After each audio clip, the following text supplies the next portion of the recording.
Hi guys! Gagawa po ako ngayon ng chocolate moist cake. Ito yung ating recipe guys. Ang gagamitin kong recipe ay galing sa moist chocolate muffins. Ito siya. Iyan ang susundan ko pero chocolate cake yung gagawin. Ilalagay ko sa chocolate, sa muffins na, hindi pala sa muffins na form. Sa cake na form. So, malaki siya na form paglalagyan ko. Ito yung mga ingredients.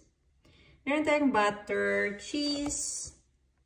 Naglagay din tayo ng mga sugar and salt and other ingredients. Yung ating itlog. So, pakita ko sa inyo guys yung process na gagawin ko.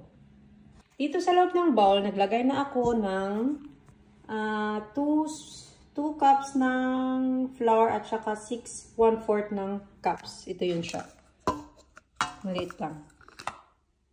So, nasa cacao powder na tayo guys. Ito yung cup na lalagyan ko. 6 nito.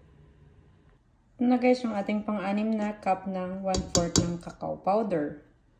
Maglalagay tayo ng 1 teaspoon of salt. So yan guys, na-add ko na yung sugar at yung ating baking powder at saka natron. Yan guys, nalagay ko na yung aking vanilla extract. Ngayon maglalagay tayo ng 4 egg. Yan guys, nalagay ko na yung 4 egg. Diyan na yung ating 4 egg. Ngayon maglalagay tayo ng oil.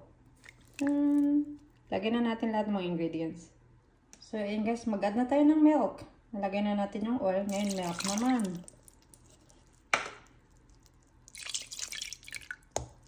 Ngayon guys, lagay ko na yung coffee na gintunaw ko sa mainit na tubig.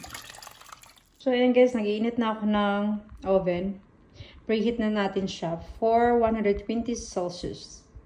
Habang nagpe-preheat, guys, iuna natin at i-mix na natin yung ating lahat ng ingredients. Yung ating milk. Gandaan lang muna. Kasi andyan yung flour sa ilalim. Okay.